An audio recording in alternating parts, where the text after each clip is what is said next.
How's it going? I'm here today to talk about the movie Nomadland, starring Frances McDormand, currently streaming in the United States on Hulu. So I've seen people talking about this movie constantly for quite a while on both YouTube and on a lot of the social media channels that I follow that talk a lot about van life. And of course, naturally, everybody is freaking out and has a lot of opinions and a lot of things to say about the movie. I decided to take a leap this weekend and watch it.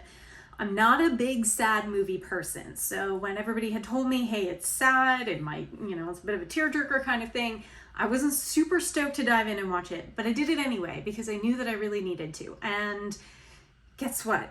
I cried the entire movie long. That's why I avoided it, because I knew I would do that. But overall, I think it was very rewarding and important for me to watch it. And if you are kind of along the same lines as me and not a big fan of really sad movies, don't like crying, totally get it.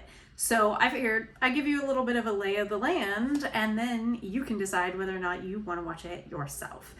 First of all, let me say the movie is beautiful. It's what I would expect from a movie that's talking about a particular character and a particular style of living that tends to be a little bit more solitary. So watching Frances McDormand, who plays a character named Fern, living in this van on her own, figuring life out, going from job to job, and meeting people on the road along her way, seems to ring very true.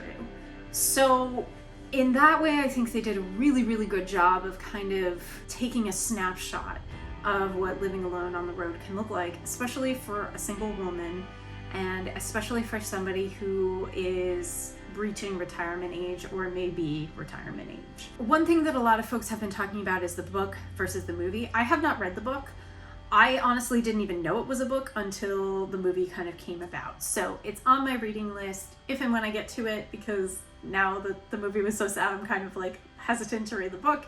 But I'm one of those people who hates folks who only rely on a movie instead of the source material when something is based on a book, so I gotta get on that. But from what I've heard, the book doesn't focus so much on grief. I think that's really a big thing that a lot of folks don't really understand going into the movie. Yes, it focuses around a woman who is living her life, doing nomadic work, and living out of a van, but it's not really about van life. The true story that they are circling around, and all of her activities and movements and behaviors and everything else that she's doing, is really focused around one main thing, which is loss. She's lost her husband, she's lost her community, she's lost her almost everything except for her life in her van and her work. She does have family in her life who are there to support her when she really needs it. And she is offered places to live permanently multiple times, and she rejects that. Which brings me to my next point, which is that people seem to be saying that they dislike Fern as a character, or they dislike the movie because she doesn't grow. She stays in the van despite having all of these opportunities given to her. And one comment that I saw on social media said she's stuck. She's unable to move past the things that happened to her, the things that she's grieving. Whoever said that in life, or in van life specifically, you have to grow? Like, why is that a requirement for living in a van? It's not. This particular person's story is actually pretty empowering when you consider what she has experienced, the sorrow, the grief that she's carrying around, and the fact that there are people who are loving and supportive in her life who feel that the best thing for her is for her to take on a more traditional sticks and bricks lifestyle. And she rejects that outright repeatedly and chooses instead to stay on the road, to keep working these jobs that are seasonal, and to continue exploring and finding herself. That takes tremendous strength. And the fact that people are criticizing her for that is very much in line with the characters that want her to assimilate back into living a sticks and bricks, more permanent lifestyle. I gotta give her props for that. Like, good for you for choosing the hard thing and for knowing what's right for you and not caring that other people are saying, oh, this is what you should or shouldn't be doing. Another criticism that I've seen is that it's not a real depiction of van life, that it's a depiction of poverty. I think that I understand what folks are saying, but I think it's also really, really diminishing the experience that a lot of people who live van life have. There's a reason why they put Bob Wells and some of these other pretty famous van lifers and RVers in the movie. And that is because they did their research. They involved people who live this lifestyle, who know it, who know what some of the challenges are, what the community is like, all of those things that are part of van life for a lot of people. They were really, really careful about doing their best to get it right. Now, does Fern's story apply to everybody who lives van life? Obviously not. There are a ton of vanners and RVers who live in luxury rigs, who have all kinds of resources and other things that make their lives more, I guess, comfortable or more suitable to what they're used to, or, you know, just meet their needs. And guess what? That's their prerogative. Just like with apartment living, house living, boat living, anything else, the entire spectrum can be seen and should be represented. So just because this particular story focuses on a person who is not wealthy and who struggles to make ends meet, it's not necessarily something to be pitied. Which takes me to my next point. People I've seen are arguing about the economy, capitalism, work, retirement, all of these kind of like political, economic factors of this particular story and some of what happens in the van life community. Personally, we've made our views pretty clear on capitalism, so I'm not going to go super into that. But I will say, generally, when I see people saying online, this movie is a rebuke of capitalism, I would have to say that I agree. We not only accept the tyranny of the dollar, the tyranny of the marketplace, we embrace it. We gladly throw the yoke of the tyranny of the dollar on and live by it our whole lives. First of all, one of the first things you see in the movie is Fern walking into Amazon, working as part of their Camper Force seasonal work program. I think that showing Amazon as her first seasonal work is a pretty strong rebuke of capitalism in and of itself.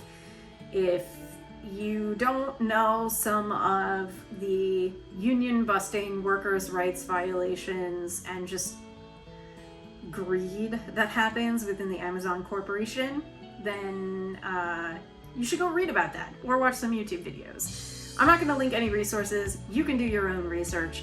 I just am putting it out there that I think that the directors, screenplay writers, etc.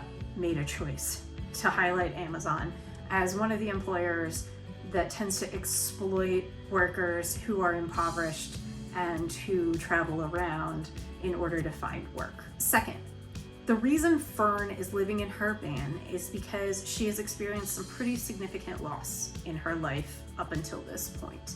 She's lost her husband, and she also completely lost her town and her community. They lived in a place that basically existed to serve the needs of a sheetrock company. And when the sheetrock company closed down their facility in this one small town, there was literally no work for anybody, and the town ceased to exist like immediately overnight. So the houses are still standing, but there's no way for people to work there, to live there. So they all had to kind of evacuate. And of course, this point in her life was set right around, the financial crisis of 2009-ish. I believe they said that her particular town shut down and basically ceased to exist around 2011, 2012. Is that a rebuke of capitalism? Duh. It's basically saying, hey, this corporation created a town to serve as its workforce, and then when it was convenient, they just shut it down and left hundreds, if not thousands of people completely without not only someplace to work, but someplace to live, someplace to have a community. I mean, imagine if your neighborhood just ceased to exist tomorrow and everybody left and you just have to figure out where you're gonna go. If you don't have the financial resources to pick up and go, or somebody that you can lean on to help you transition, what other options do you have? So this, I think, is super representative of what a lot of people have experienced and continue to experience in the United States. I think it happens all over the world, obviously, but we have a real problem here domestically in this particular workforce type debate. And when corporations are given carte blanche to just lay everybody off and evaporate and leave people completely high and dry with no place to live or work or support themselves and have shelter,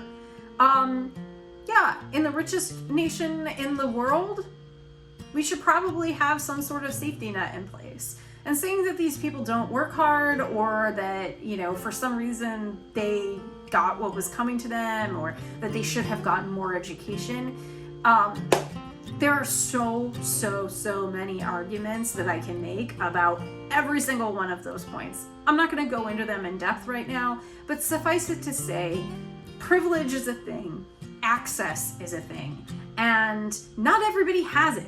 So you can't just tell somebody, oh, go live the American dream, figure it out. If you've been set up to fail, you're going to fail probably. It's really only a tiny sliver that managed to overcome those kind of obstacles and succeed. So I applaud this movie, the director, the screenwriters, and everybody else who went into developing this story for talking about some of the economic challenges that folks face, especially in less than educated workforce and folks who are approaching retirement but who are living in poverty. That's a huge problem that we have yet to address on a societal level, and I'm grateful that this movie talks about it, but doesn't portray it as solely tragic. It just shows what it can be like. So I think that kind of covers my main things that I wanted to say about the movie. Basically, if you are interested in seeing one story about van life, and specifically exploring some of the challenges that older Americans living RV and or van life face, it's a really accurate, very beautifully shot, well written, well acted portrayal of what that lifestyle can be. It also provides some glimpses into what the fellowship can be like among van lifers, and how meetups and sharing resources and donating things to one another and taking care of one another, how there's just such a strong community among people that live in their vehicles, even if they haven't met each other before and may not cross paths again in the future.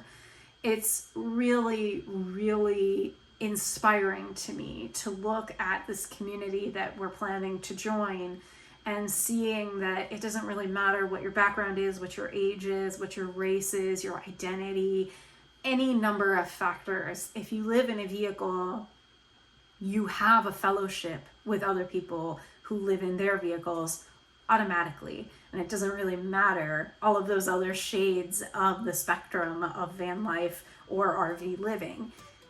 That connection is there. Those shared experiences are there.